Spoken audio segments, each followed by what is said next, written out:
Danny Bulford is a former RCMP sniper supervisor that was regularly tasked with protection of the Prime Minister. Today, on February 14th, we received information from multiple believed reliable sources that firearms may be planted in Ottawa, specifically around the Freedom Convoy, to discredit the protest and to use as a pretext to forcibly remove peaceful protesters. The thing I would like to do for the audience and anyone who's listening, and anyone who may listen that might be of a different opinion than me, is that I'd like to appeal to the humanity of Canadians, so that to help them understand why so many people, if you look at the current statistics from Public Health Canada, there's still 13% of the 12 and over population in Canada that haven't received a single dose. So the number's quite a bit higher, and I suspect that we only got to that 87% because of a lot of the pressure tactics that are being imposed by the government. Right. Yeah. And then within that 13%, you're talking about first responders, scientists, like you mentioned, and medical professionals, that are unwilling to comply with these policies and these mandates. And I can assure people, it's not because we're only concerned with our personal safety and that we have no regard for everybody else. That we've all made a career based on the opposite of that, willingly and repeatedly putting ourselves at risk for others. And I'm totally fine with that, right? That was the career that I chose. But people like me have put ourselves in real physical harm's way in order to serve our communities.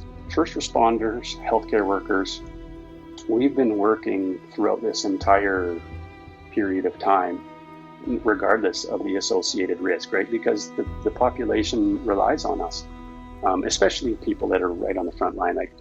I'm more than willing to put myself at risk for the protection of other people in this country. So I think a lot of people are still under that impression, you need to do your part. Well, people like us do our part all the time, and we have been our entire career. That's right. But there's something going on here with this current situation that just doesn't seem right.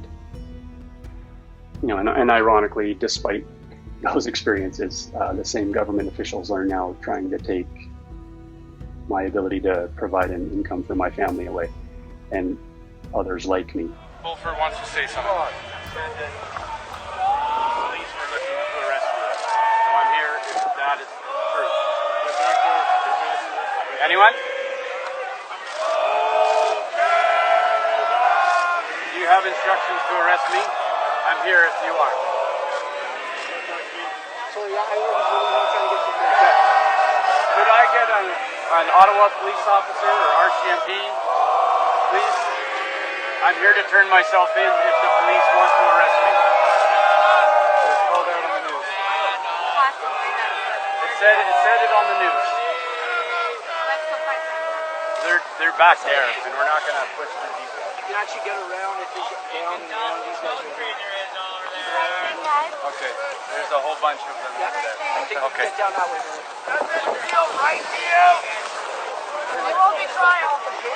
The news says that I'm to be arrested, so I'm here if you want me. Is that true?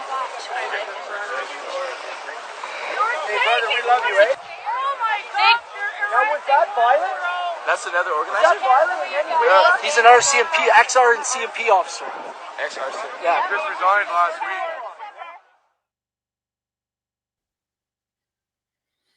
All right. Hello, everybody. Welcome back to Way of the Truth Warrior. My name is David Whitehead. Very happy to be back. And I have Corporal Danny Bulford waiting in the wings. And that was the clip that I featured of him, his experience, some of the clip of the first interview that I had with him going back last year. And I put that out in the documentary that I just released. You can check it out for free. It's making its rounds. It's called The Truckers Were Right. And it's the other side of the story. Because right now in Ottawa, we have the inquiry going on into the Emergencies Act declaration by the Prime Minister. And in the first week alone, there were all kinds of revelations, admittances, a lot of facts coming out that were contradicting what the media was saying during that time. And we're only just beginning. There's another 5 or 6 weeks left. And so this is going to be a good time to talk to Danny, because we haven't spoken to him since before the incident that you just witnessed, where he was arrested at the protest, where they were protesting peacefully. They had called for his arrest on television. That's how he found out about it. So he went and turned himself in, because there was no intention of violence or any of these types of things. And so I'd love to hear his side of that. And also, he is on the ground. We're going to get some updates on what's going on with this inquiry. I think this is really important. So I'm happy you guys are here. Let's bring him in.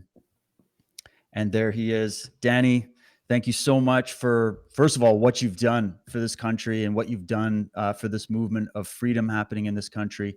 And, you know, you've taken a lot of slings and arrows, but you've also got a lot of support. And it's an honor to have you back. And so tell us, how have you been?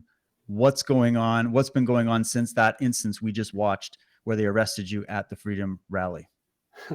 Well, thank you, Dave. Thanks for having me again. You're the very first person to ever give me a voice, so hats off to you.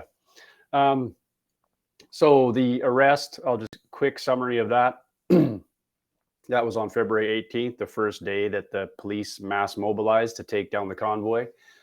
I had been down at the front line earlier in the day, like trying to pull at the heartstrings of the Ottawa police officers, public order unit, or they call it ESU. And I was, trying to convince them that they didn't have to comply. They could say no, they didn't have to do what they were doing, that they knew it was wrong, etc. Hoping that I might get a couple of converts and then snowball from there. Right. And then I got pulled away briefly to go do a joint press conference. I followed up Tom Marazzo and another military veteran who had spoken just before me. Kind of one final little last-ditch effort, hopefully to get the police to seize this historic opportunity to stand up for the people and do the right thing. And then as soon as I was done that press conference, my wife showed me a message on her phone from one of our next-door neighbors. And it said that the news was reporting that the police were looking for me to identify me. So I went down back to the Rideau and Sussex corner in Ottawa, ended up presenting myself to the RCMP, was arrested for mischief, and then handed off to the Ottawa police. At the cell block, they added 2 additional offenses that they said I was under investigation for. Spoke to a lawyer, hung out in cells for about, I think I was in custody for a total of 10 and a half hours.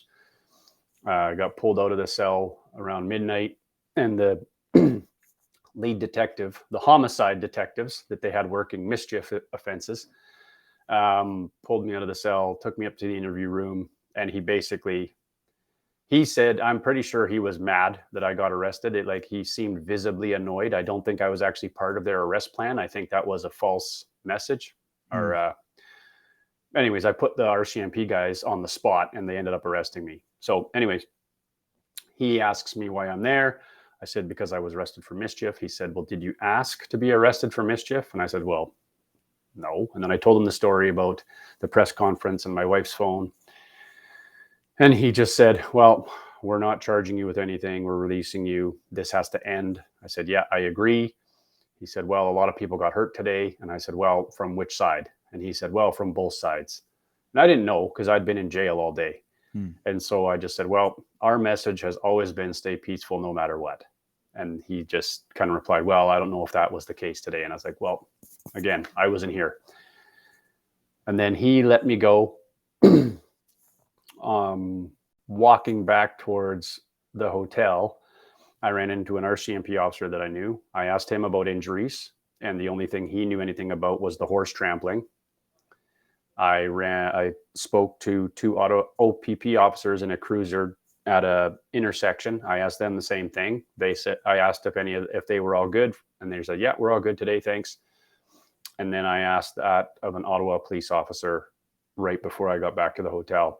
I just asked about any injuries, and he said, yeah, no, we're all good. So I think the detective was trying to play me a little bit. Yeah. Anyways, of course, the next day there was the continued breakdown or dismantle. I did go down downtown for a brief amount of time, mainly to look some people that I knew in the face, like look them in the eye, and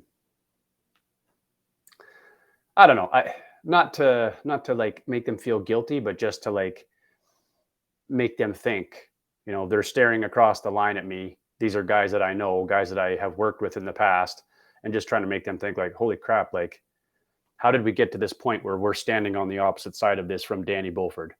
Right. Who Yeah. I think, like most of the guys that I saw that I knew, we always had I had a good working relationship with most people. And then I kind of had to connect with my wife, who was like, she didn't want to go anywhere. But I told her, I said, look, this is getting taken down today. We need to start like making some kind of arrangement or helping set things up for people who are going to need someplace to go after this, right? And so we went back and started kind of like working with the few volunteers that were still kind of hanging around and just trying to figure out, okay, the people that get arrested, or even just people who get their vehicles taken, whatever, like where are all of these people going to go and where are they going to stay and how are we going to feed them and all that kind of stuff. So, and then of course that was the final day of the actual protest. And then there was a pretty heavy police presence in downtown Ottawa for, I think, roughly about a week, maybe afterwards. Yeah, I remember that, about a week or two. Yeah. And then, but we were done. We were out of there. Most people had relocated there was a location east of Ottawa and a location west of Ottawa. So I kind of went out to both of those places just to kind of check in and see what was going on. And then eventually people started filtering on their way home. And after that, I did go to some protests and some events, and then I did like a handful of interviews, but then the focus kind of had turned toward getting our families' affairs in order, because we had made the decision that we weren't going to stay here in Ontario. And so then we started to do a lot of work, a lot of renovation work, stuff like that in our home to put it on the market. And, a bunch of other projects that I should have had done 5 or 6 years ago. Well, that's great. I mean, just Anyway. hearing that, so you went from being arrested 10 hours or so, you're detained, you're released. There were others that were just arrested and released. A lot of people were saying they had protesters where they were just dropping them off outside the city, kind of a thing. I don't know. It's hard to know all the stories, but I just know that the feeling after, what was the immediate feeling that you had? Do you feel like there was success in this protest? I mean, I believe there was. A lot of people believe there was, but there's people that say, oh, well, look, it just ended up with everybody getting arrested and punished and all this stuff happened. But what do you think about the aftermath? No, there's definitely been people who have been treated pretty harshly. People have spent a significant amount of time in custody for offenses that normally people would never do jail time for, period. The obvious ones, Tamara, Pat King, Pat's friend, I think his name's Tyson Billings. He goes by the moniker Freedom George. And then there was another guy who just recently got released as well. He got arrested during the Rolling Thunder protest in April, the bike one. Oh, the bikers. Yeah. Yeah. And people have been incarcerated for long periods of time for offenses that normally would never receive such penalties. However, that being said, there was the freezing of the accounts and all of that, right? Like there was obviously unprecedented punishment directed at people who were viewed as like organizers or leaders or whatever you want to call it. But what I think ultimately it did meet the objective of ending the majority of mandates, or at least they're suspended, right? Like the federal government, other governments are trying to keep that possibility of the threat of returning restrictions and mandates if things deteriorate again. Right. But I don't think I think they would be met with even much more resistance than they were met with before. Absolutely. And, ultimately, well, I think it was so big that it could not be ignored, right? Like, you had all of these different That's freedom right. groups from different professions, and just a handful from each profession was speaking out, right? And everyone was trying to figure out, how do we unify? How do we unify? And it's hard in a country the size of Canada, right? And then you have personality dynamics mixed in. Some people think that you have to go one route, other people are advocating for another. And so that seemed to be a real challenge for all these different freedom groups until the truck convoy spooled up. And then all of a sudden it was like, this is it. This is our moment for everyone to rally to a common cause and a common goal, to finally have this massive platform that the media cannot ignore and suppress and censor, right? I mean, they're going to twist. We all knew that they would twist their narrative, and they would try their best to make us appear like the worst possible human beings on earth. But I think overwhelmingly it was a tremendous success.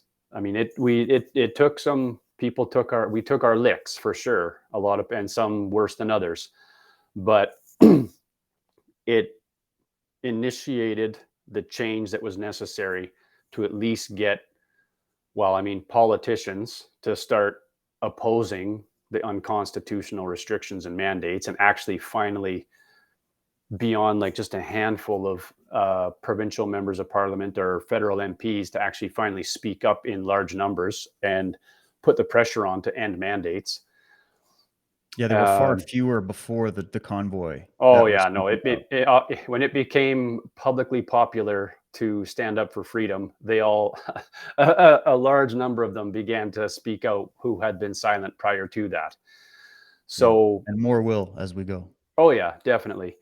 And I mean, and I think it also was the opportunity where a lot of the doctors and the scientists that we have been following and talking to and talking about over the last, let's say roughly 2 years, finally had a platform where they could reach a much larger audience, right? With the amount of people that were there live streaming, and the independent media and the social media people with huge followings, we finally had these experts have their chance to voice the real legitimate concerns. So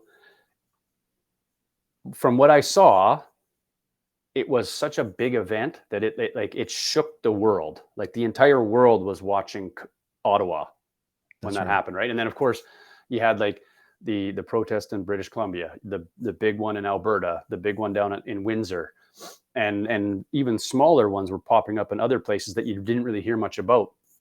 I was on the island, Danny. I live on the island, and it was massive in downtown Victoria. It was just insane. So I mean, and that was all inspired by the Ottawa Freedom Convoy protests, right? And then you've seen that spread all around the world. Like, there was countries all over the world that started standing up to this, and that was the critical, let's call it the pivot moment, where finally people were able to find something that they could unite behind to push back against all of these, I call them authoritarian government or totalitarian government policies. I would concur. Yeah. I would concur, my friend. And I think that it was an absolute thing of beauty. And the people that experienced it know that, and the people that watched it on the fake news don't know that, right? And that's the issue. You were a target of media slander. Was there any direct stories you wanted to tell us about how that must have gone down? CTV News, CBC coming after you a little bit. How was the media versus the support that you got from independent media? Well, the mainstream media, they mentioned me a little bit. They definitely tried to sensationalize my role within the convoy. But I think the worst thing that I can remember them saying is that I was like bragging about my connections with people in the national security establishment. And I don't think I was bragging. I was just trying to get the point across that, they were accusing us of being terrorists. And I was like, I used to work with I used to do work for the inset, right? For the national security and integrated national security enforcement team when they needed tactical support, right? Like, I know these Right. people. Like, Right. we're not extremists. We're not like, they Yeah. know who I am as a human, right? But actually, to be frank, I don't really get a whole lot of mainstream media attention. And if I did, I wouldn't really pay much attention to it. I'm a believer in people who are going to troll are going to do it no matter what, no matter how valid your argument is. That's And right. it's just a deliberate attempt to, it's like a deliberate time suck. They just want to get you, they want to bait you and engage you. So then it distracts you from the stuff that you could be more productive doing. And of course, like the independent media has been hugely supportive. That's awesome. And I'm glad to hear they haven't been hounding you too much. I did see a few articles, like you said, but it wasn't crazy. And maybe it's because they don't want to bring too much attention to you because you're a very legitimate person in this whole movement. Like you're Canadian patriot, but you served this country. You were a sniper with the RCMP. You were on protective detail numerous times for the Prime Minister. You put your life on the line. That's what I loved about that clip I found. I was looking through our interview and I was like, what's the clip to put in? And it was that one where you were just being real with people and saying, let me just tell you the reason why. And you're just not hearing it. But there's a really legitimate reason why. And you can't just accuse us all as being irresponsible people that don't care when we chose careers that we put our lives on the line every single day, Yeah. And did you have, as you went through this whole experience, it must have been quite the roller coaster. But did you feel that you got success in what you wanted to do in terms of getting the message out, in terms of your role in the convoy? Do you feel good about that? Oh yeah, I don't have any regrets about being involved with the convoy at all. It, like I said, it was the historic opportunity that we all needed to take advantage of, and we did.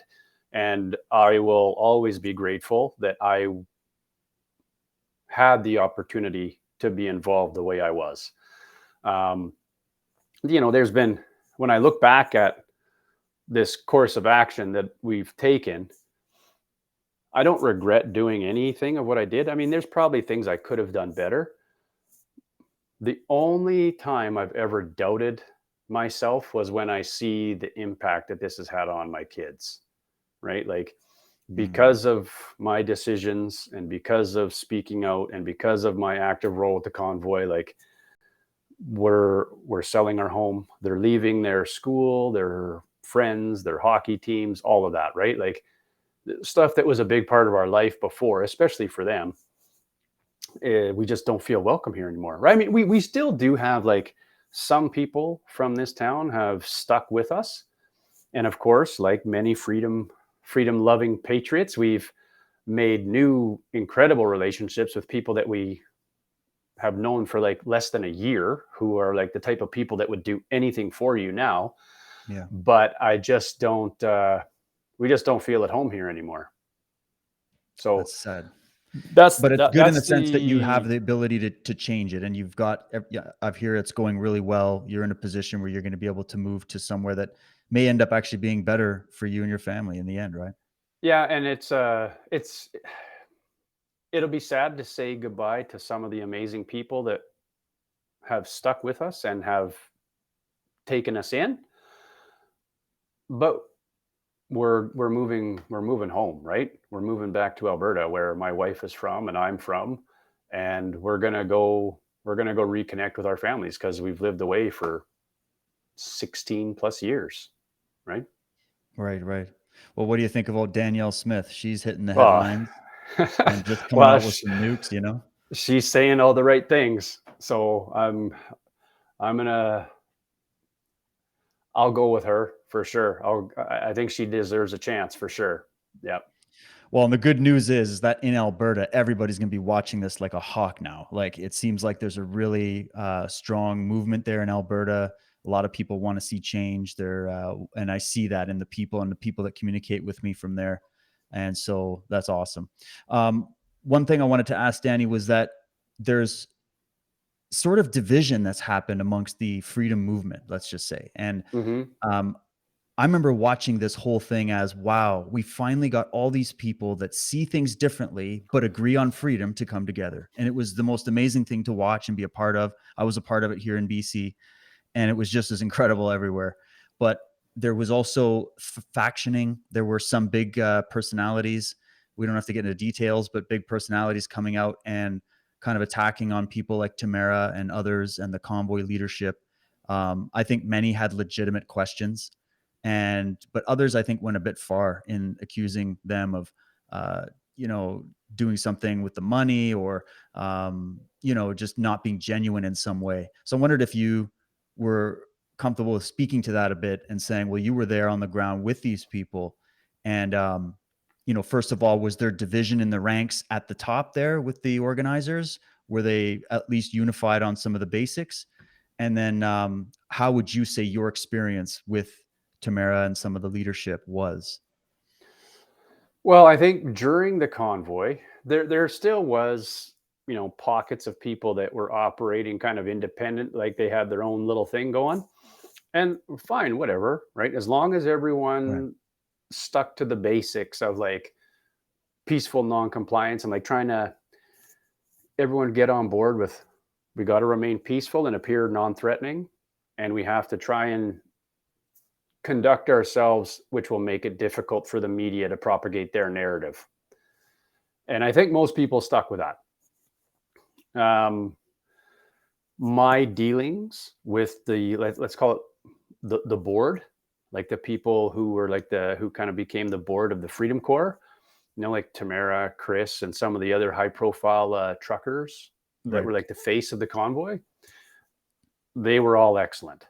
I have no complaints whatsoever at all. And when I've had people ask those same questions of me, like how they have this skepticism, I just say, look, like my firsthand experience is that they're exactly who they say they are. And I took a leap of faith on that. And so far, I haven't seen anything to cause me any concern. And I still believe that. I don't have any concerns about them. I think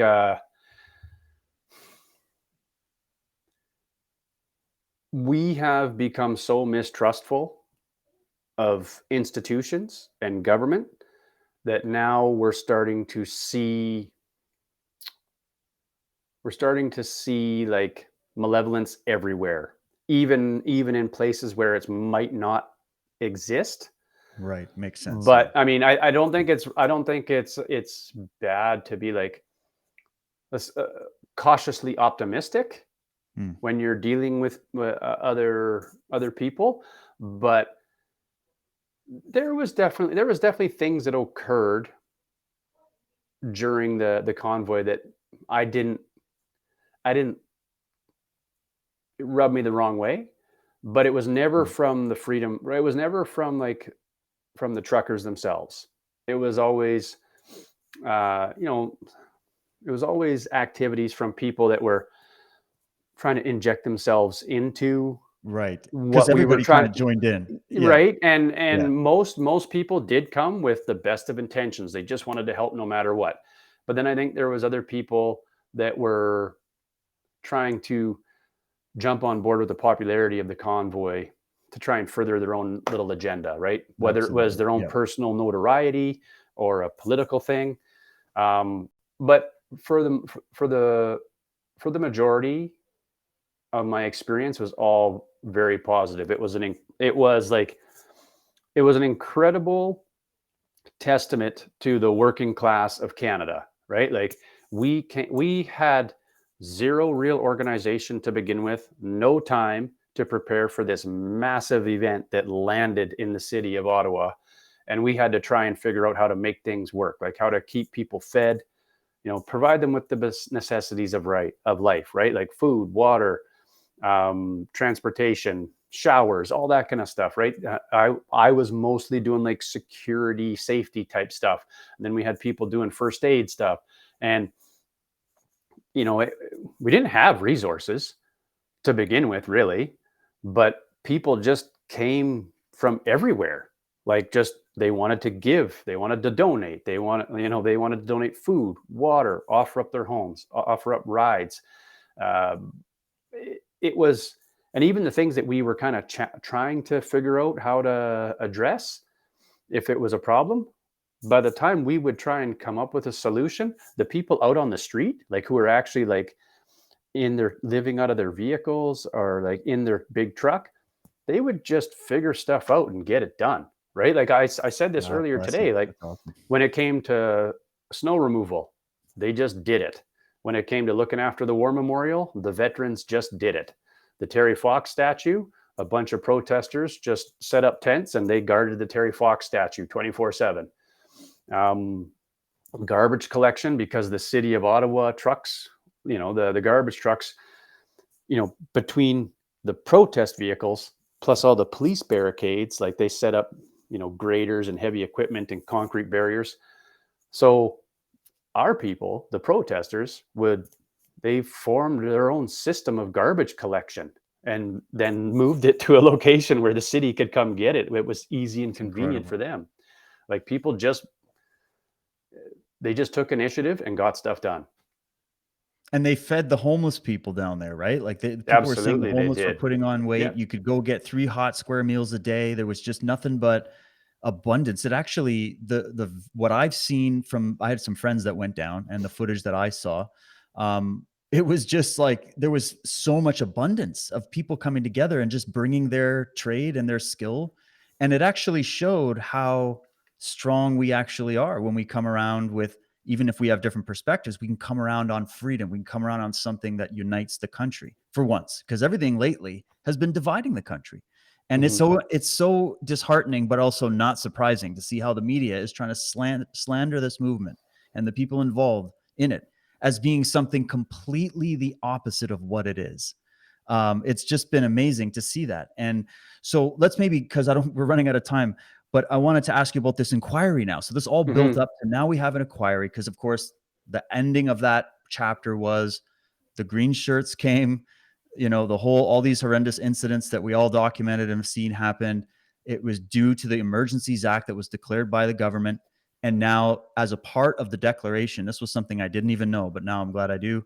As a part of that declaration of the Emergencies Act, written into it is a mandate for this inquiry to occur, right? So that's Correct. actually part of the deal. So Yeah. maybe just start with how you experienced the Emergencies Act on the ground, and then where we're at right now.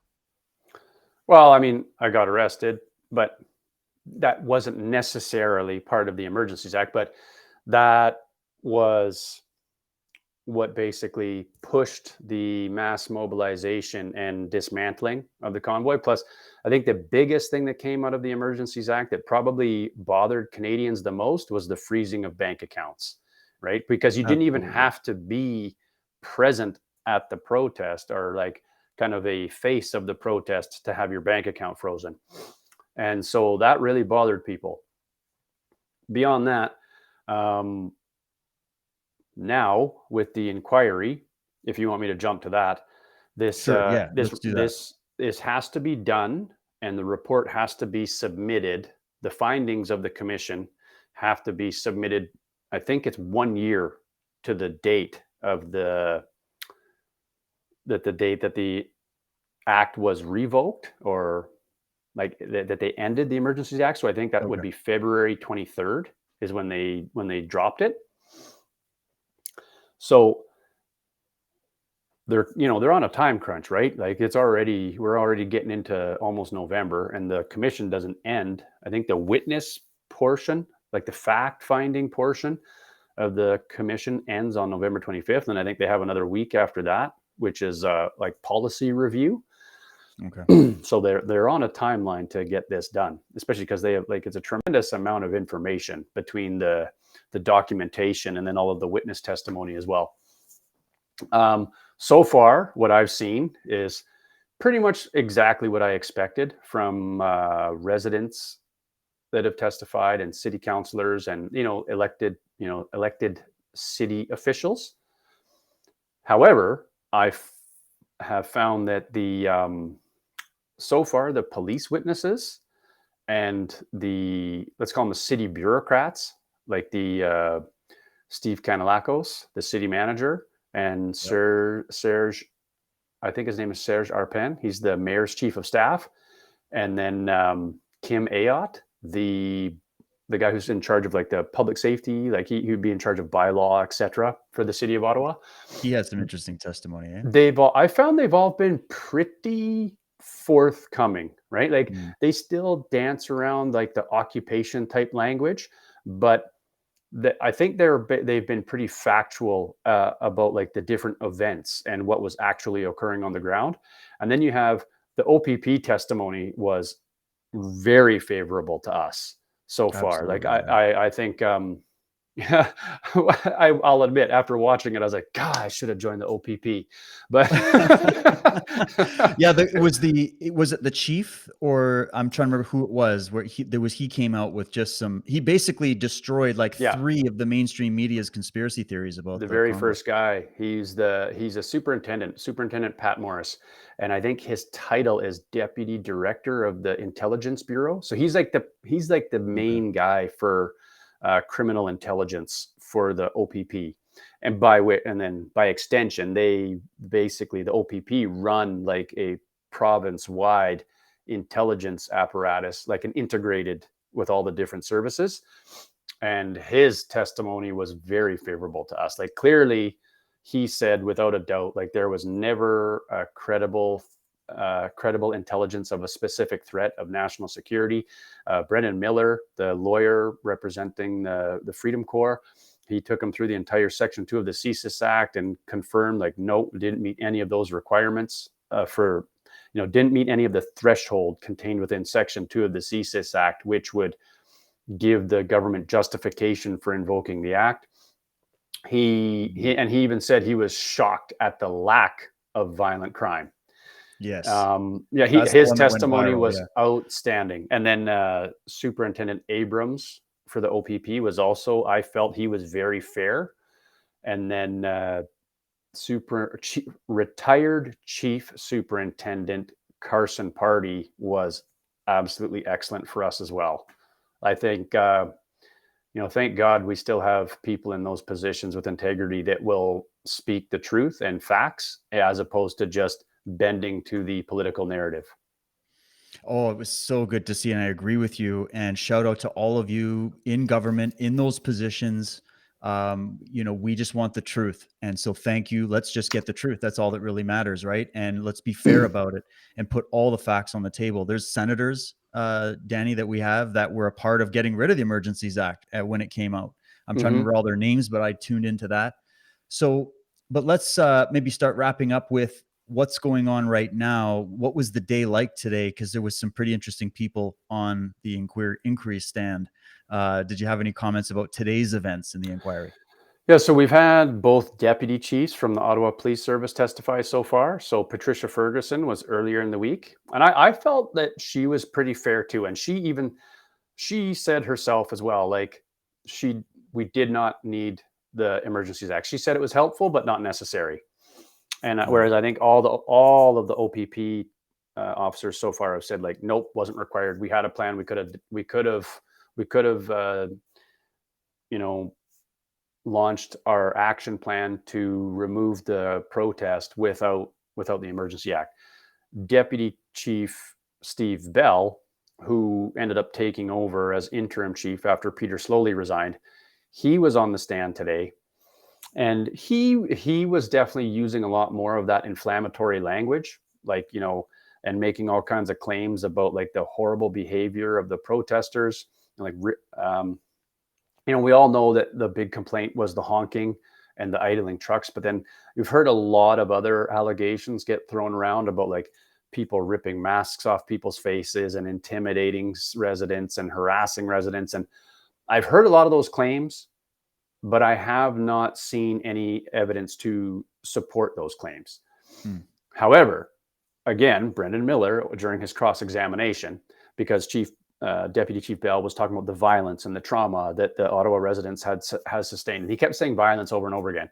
And so Brendan actually got him to agree during cross-examination that he couldn't specify acts of violence towards Ottawa residents that would meet the criminal code definition of violence or the Section 2 or the CSIS Act definition of violence. therefore, like not meeting the criteria of the Emergencies Act to prevent like acts of violence. So that was huge.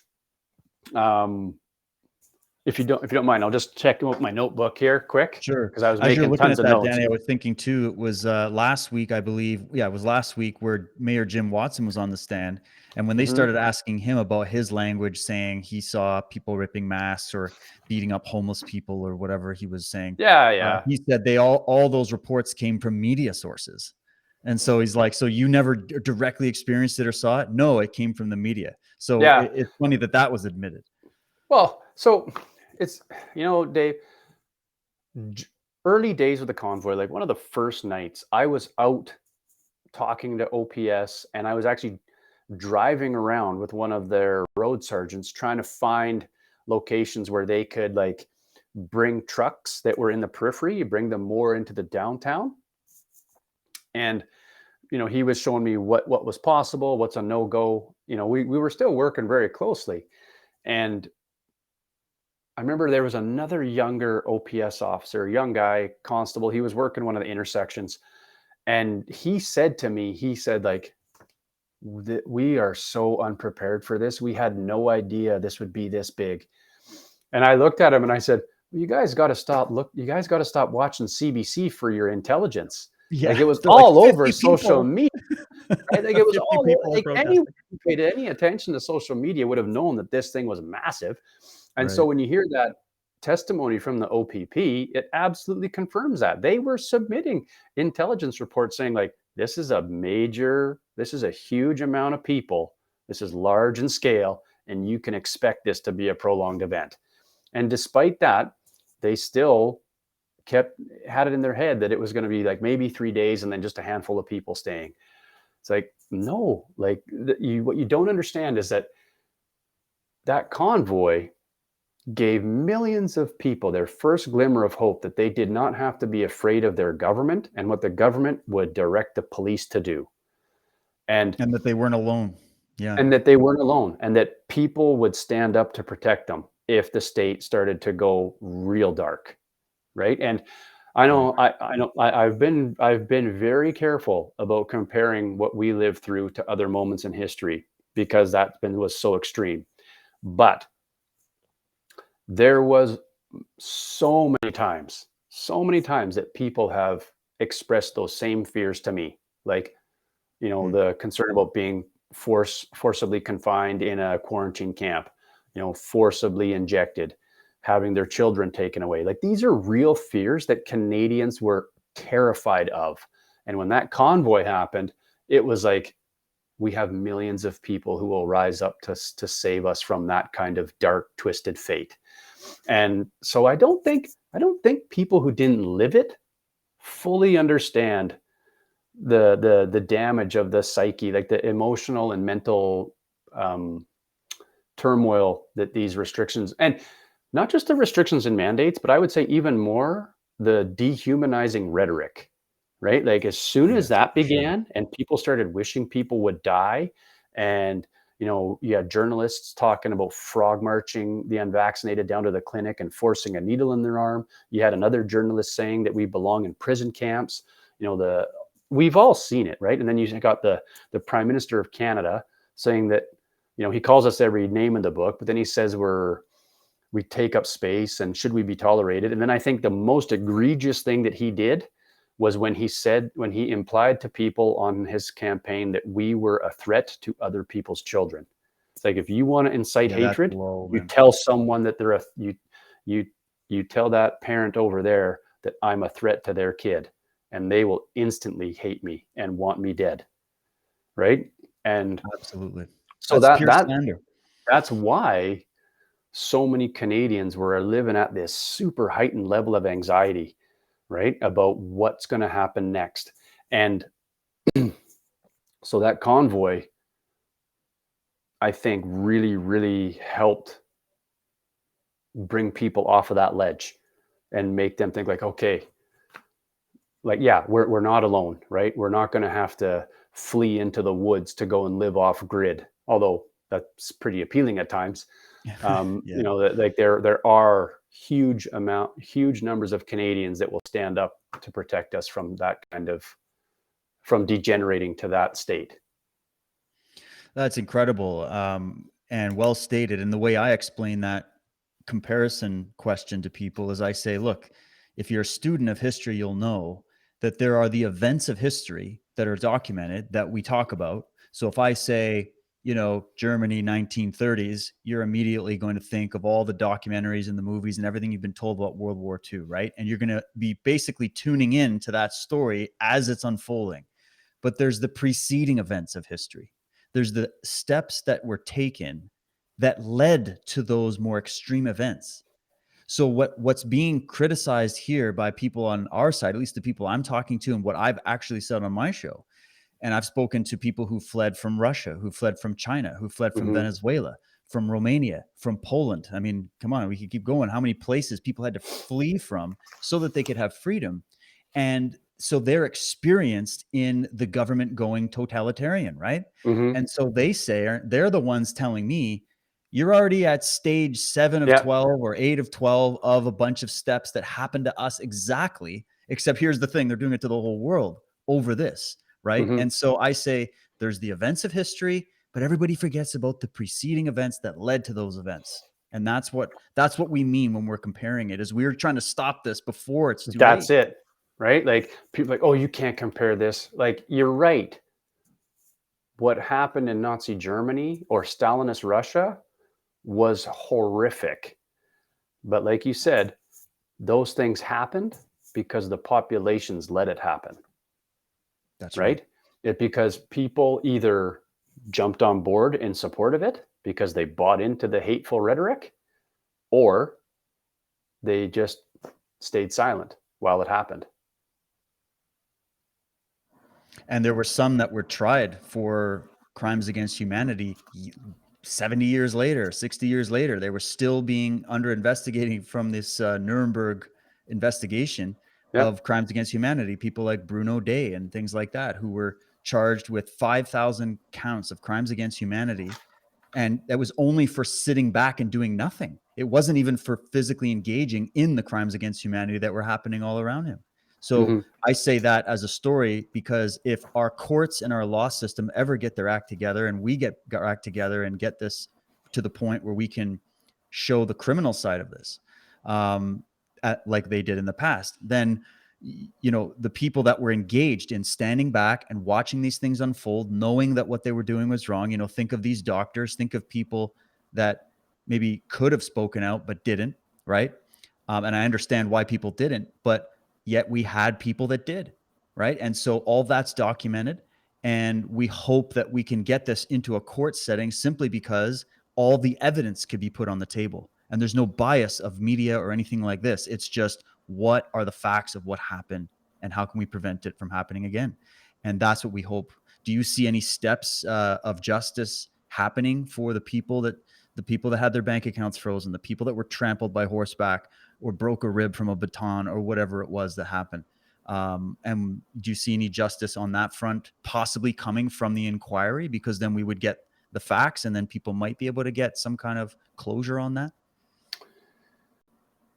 I'll admit, to be fair to the commissioner, a lot of people were very skeptical of him because of his background with working with Pierre Trudeau and working with Jean Chrétien. Like, I think he worked at the same law firm. And I've heard other people talk about how he's also been a Liberal Party donor in the past. However, so far, his questions have been, I think they've been pretty solid. And I've actually been pleasantly surprised at his demeanor and how he has, when he's asked clarifying questions, he at least gives the good appearance that he's trying to be unbiased. Now, I don't think there is any specified consequence. Like, if he does rule that the Emergencies Act was invoked unjustifiably, I don't think there's any legislative consequence to that. Really? No, I really don't. Incredible. I don't think there's a specific consequence. Like, I don't think that it automatically triggers non-confidence or triggers an election or anything like that. But the way I see it, the primary objective of this is that once again, we have an opportunity for the truth to come out without interference and obstruction from the mainstream media and their censorship campaign, right? They can choose to ignore reporting certain aspects of it, but you're already seeing the narrative slipping out even in some of the mainstream, I think. And if people just listen or watch the live stream throughout the day, this is an opportunity where the truth is available to the entire nation from the source, right? Without like going through the intermediary filters of the propaganda of the mainstream media.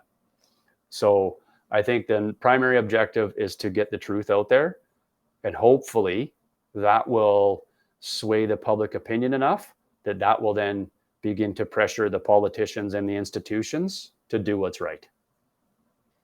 Yeah, and thank you. That you made a good point, because right before that, my blood was kind of boiling, thinking about, we need to get some kind of closure, and the people that suffered under this need some kind of justice for that. But then, as soon as you said, well, there's a bigger mission of at least getting the truth out there, that's going to do more damage to any of these crimes or the criminals behind them.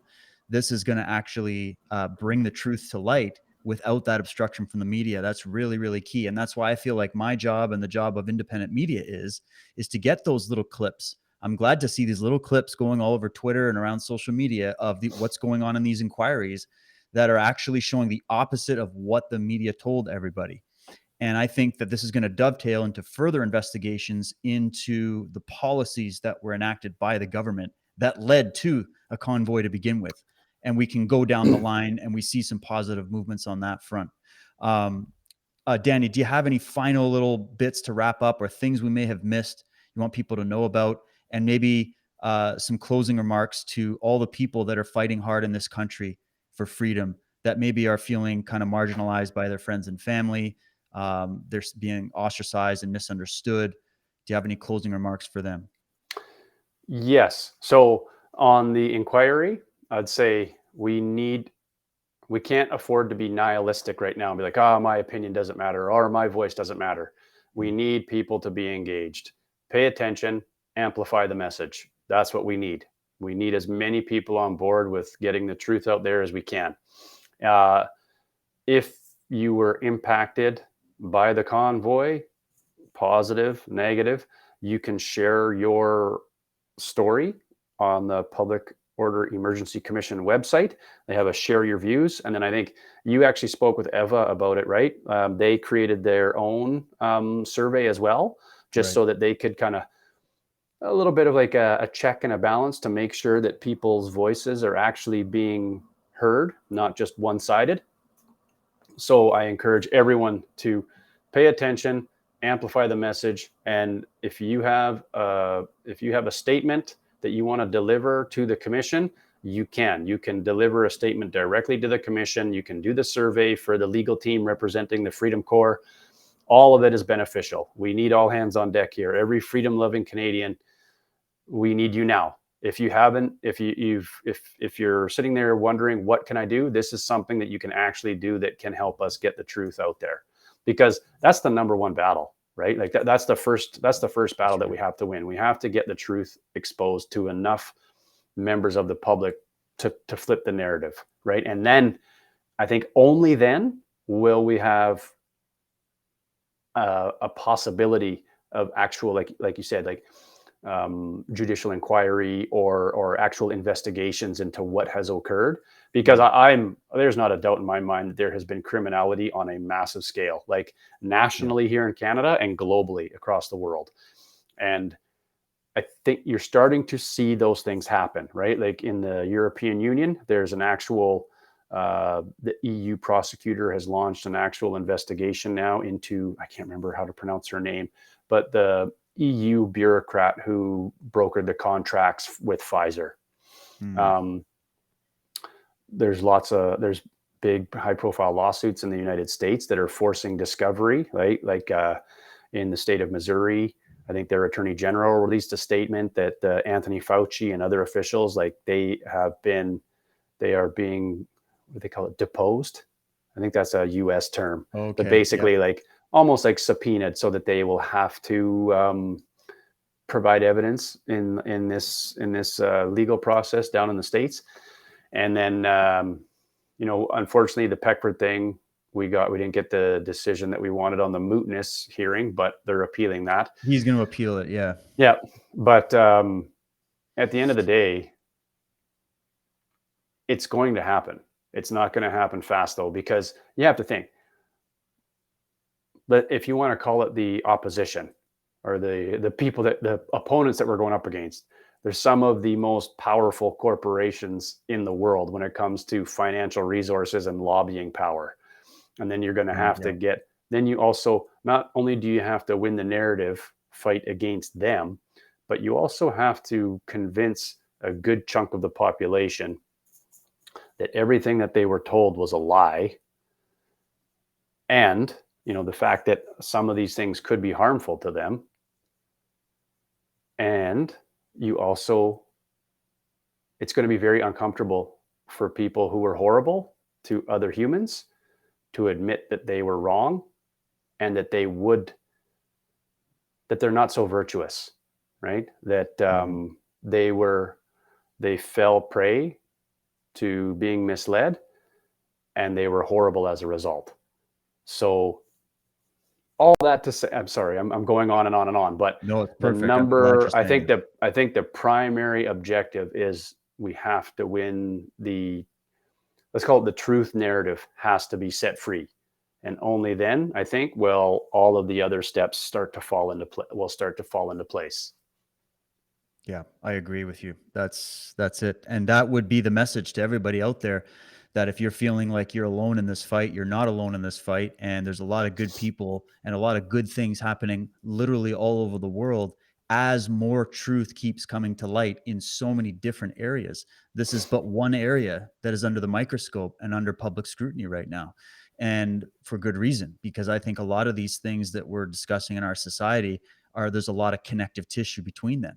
And all of them rely on the fact that we people on the ground here, who are going to suffer the consequences of these decisions made at the top, and our children as well, we have to have this conversation, even when they're trying to censor it, even when they're trying to ridicule you out of the room and try to gaslight you and whatever. That's more evidence for you that you're dealing with tyrants and criminals and people who are not as virtuous, as you said, as they're trying to project. It's wolves in sheep's clothing. So now the clothing's coming off and we're seeing the wolf, and it's our job to just keep bringing that message out. So if you have the feeling of loneliness right now in this, become charged with the fact that you're not alone, and there's a lot of people that are still fighting this fight along with you. And I think the truth is going to win in the end. What do you think on that, Danny? The truth always comes out, man. No matter how much it's tried to, no matter how much people try and bury it, it always finds its way out. Like you hear Jordan Peterson talk about it. No one gets away with anything. You always end up getting found out at some point in time.